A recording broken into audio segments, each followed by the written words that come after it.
कर्नाळा. कर्नाळा हा भारताच्या महाराष्ट्र राज्यातील एक किल्ला आहे. या किल्ल्यालगतचा परिसर कर्नाळा अभयारण्य म्हणून ओळखला जातो. रायगड जिल्ह्यातील पनवेल तालुक्यातील हा एक किल्ला आहे. हा एक गिरिदुर्ग प्रकारातील किल्ला आहे. जर का तुम्ही मुंबईत राहत असाल तर मुंबईपासून अगदी 1 तासाच्या अंतरावर हा किल्ला तुम्हाला पाहायला मिळतो. या किल्ल्यावर बरेचसे जुने अवशेष पाहायला मिळतात. आपण हाच किल्ला या व्हिडिओमार्फत आज पाहणार आहोत. आई शपथ, हे काय?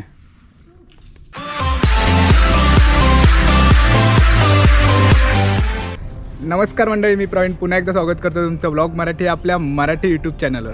मित्रांनो, आज आपण आलेलो आहोत ते कर्नाळा किल्ल्याच्या पायथ्याशी. आता आपण गेटमधून सध्या आतमध्ये आलो. तिथून गेटमधून येताना तुम्हाला 60 रुपीज पर पर्सन असे चार्ज आहे आणि बाकी कॅमेराचे वेगवेगळे चार्जेस आहेत तुम्ही जर कॅमेरा घेऊन येत असाल तर. आणि पार्किंग वगैरे तिथे अवेलेबल आहे, तुम्ही बस वगैरे पार्क करू शकता इथे.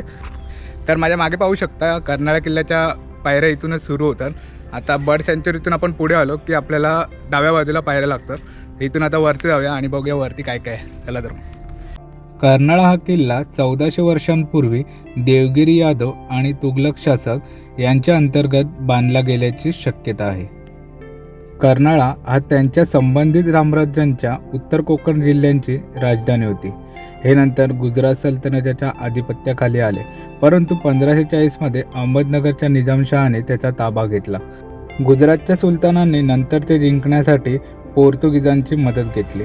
त्यांनी 500 सैनिकांना कर्नाळा किल्ल्याची ऑर्डर दिली आणि ते पकडण्यात यशस्वी झाले.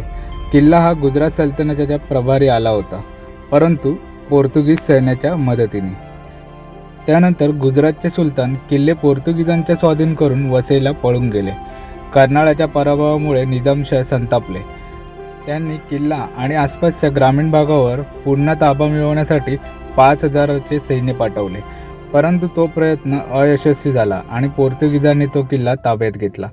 1670मध्ये शिवाजी महाराजांनी हा किल्ला जिंकला, परंतु 1680मध्ये शिवाजी महाराजांच्या मृत्यूनंतर औरंगजेबाने हा किल्ला पुन्हा ताब्यात घेतला. यानंतर काही काळ मोगलांनी त्यावर कब्जा केला आणि त्यानंतर 1740मध्ये पुण्याच्या पेशव्यांच्या उदयाने ते त्यांच्याकडे गेले.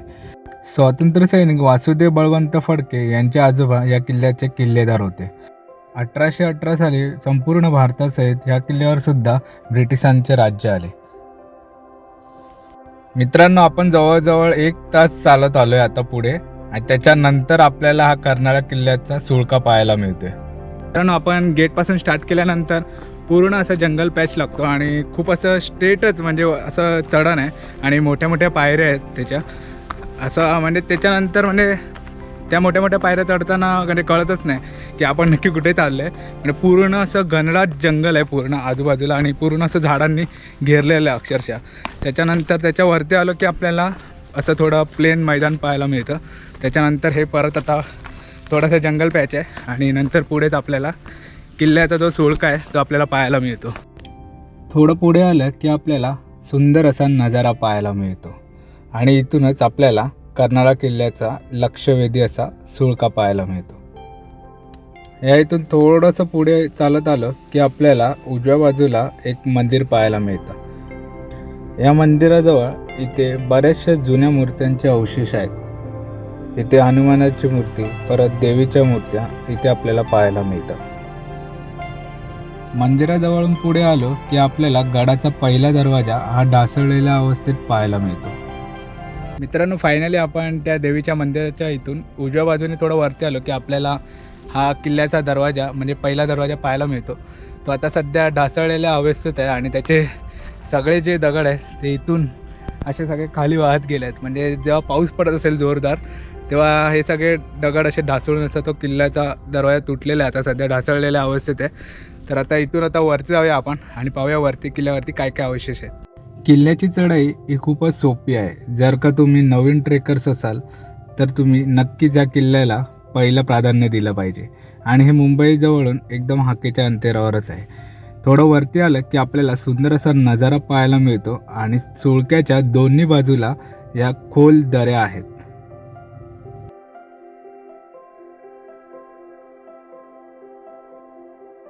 तिथून थोडं पुढे आलं की आपल्याला रेलिंग पाहायला मिळतात. तुम्ही जर या किल्ल्यावर जात असाल तर नक्की पावसाळ्यातच जा. या किल्ल्याचं दृश्य हे पावसाळ्यात किती अप्रतिम असेल हे शब्दात सुद्धा सांगता येत नाही. बघता बघता आपण गडाच्या दुसऱ्या दरवाजाकडे पोचलो. येथून डाव्या बाजूला पाहिलं की असा सुंदर असा दृश्य तुम्हाला पाहायला मिळतं. हे दृश्य पावसाळ्यात किती सुंदर असेल याची आपण कल्पना सुद्धा करू नाही शकत. तर आता इथून आतमध्ये जाऊया आपण आणि बघूया इथे पुढे काय काय आहे या किल्ल्यावरती. इथे तर पूर्ण अशी मोकळी जागा दिसते आणि इथे डाव्या बाजूला अजून एक मोठा दरवाजा दिसते. हा दरवाजा पाहू शकता, मस्त अजूनही सुस्थितीत आहे आणि याला लाकडी दरवाजा आता नवीनच लावला गेला आहे असं वाटतंय. पाहू शकता किती सुंदर असा दरवाजा आहे आणि त्याचं बांधकाम वगैरे पण तुम्ही पाहू शकता. खूप मस्त असं केलेलं आहे आणि याच्या पायऱ्या पाहू शकता अजूनही जशा तशा आहेत. आता इथून वरती जाऊया आणि पाहूया वरती काय काय आहे. किल्ल्याचा जो सुळका आहे तो इथून समोर एकदम स्पष्ट दिसतोय. आपण ज्या दरवाजातून वरती आलो त्या दरवाजाच्या इथे आता ही अशी तटबंदी आहे पूर्णपणे आणि इथे सपोर्ट म्हणून रेलिंगसुद्धा लावलेली आहे. इथे या अशा खोपण्यासुद्धा बनवलेल्या आहेत जेणेकरून जर कोणी शत्रू वरती आलं दरवाजापर्यंत तर या खोपण्यांमधून गरम गरम तेल खाली सोडलं जायचं जे शत्रूवरती डायरेक्ट पडायचं आणि शत्रू तिथून पळ काढायचे. म्हणजे किती डोकं लावून इथे काम केलेलं आहे तुम्ही पाहू शकता. आणि हा नजारा पहा या ह्याच्यातून किती भारी वाटतंय ना. बस इथे पाऊस पडत असता तर वाव अजूनच भारी. इथून थोडं पुढे आलं की आपल्याला एक असा वाडा पडक्या अवस्थेत पाहायला मिळतो. इथे म्हणजे बरंच गड संवर्धन होण्याची गरज आहे याच्यामध्ये. तर हा आतमध्ये जाऊन आता थोडं बघूया आपण आतमध्ये काय काय आहे. इथे आतमध्ये सुद्धा पाहू शकता किती झाडं वगैरे वाढलेले आहेत. म्हणजे ते असं पूर्ण संपणारच आहे असं झालं आहे. हे बघा केवढं मोठं असं झाड इथे वाढलेलं आहे. या किल्ल्यांकडे खूप दुर्लक्ष केलं जाते असं वाटतंय. आता इथून थोडं पुढे जाऊया आणि इथे बऱ्यापैकी इमारती अशा पडलेल्याच आहेत. म्हणजे कोणाचं लक्ष नाही असं आहे ते. इथून थोडं वरती आलं की आपल्याला पिण्याच्या पाण्याच्या टाक्या इथे पाहायला मिळतात आणि इथे पूर्ण अशी वानर सेना आलेली आहे तुम्ही पाहू शकता. अक्षरशः पूर्ण गँगच्या गँग आहे इकडे. तर आता इथे असं पिण्याच्या पाण्याच्या टाक्यासुद्धा आहेत पण आत्ता तरी पाणी इथे म्हणजे खराब आहे. पिण्याच्या लायक दिसत नाही हे पाणी. तर गडावर तुम्ही आलात तर नक्की पिण्याचं पाणी घेऊन या. हे बघा इकडे माकडं तर एवढे आहेत की बघायला नको. आणि समोरून दृश्य बघा इथे पूर्ण पनवेल शहर दिसते असं वाटते. आणि हा जो सुळका आहे तो पाहू शकता तुम्ही. हे आता गडाच्या शेवटच्या एंडिंगला आलो आहे आपण म्हणजे शेवटच्या टोकाला. आणि इथे अजून एक रस्ता आहे खाली जायला आणि त्या रस्त्याच्या इथून हा एक अजून एक दरवाजा आहे. तो सुद्धा एक चांगल्या अवस्थेत आहे असं बोलू शकतो. आणि समोरसुद्धा दृश्य पाहा तुम्ही अप्रतिम आहे. असं वाटतं आता पाऊस येणार आहे. तर मित्रांनो एवढाच होता आपला कर्नाळा किल्ला आणि या व्हिडिओमध्ये मी बऱ्यापैकी या किल्ल्याची माहिती देण्याचा प्रयत्न केला आहे तुम्हाला. आणि आता आपण आहे ते शेवटचा हा दरवाजा आहे कर्नाळ्याचा तिथेच आहे. त्याच्यानंतर इथे पुढे पूर्ण असा किल्ला संपतो जिथे आपण आता जाऊन आलो.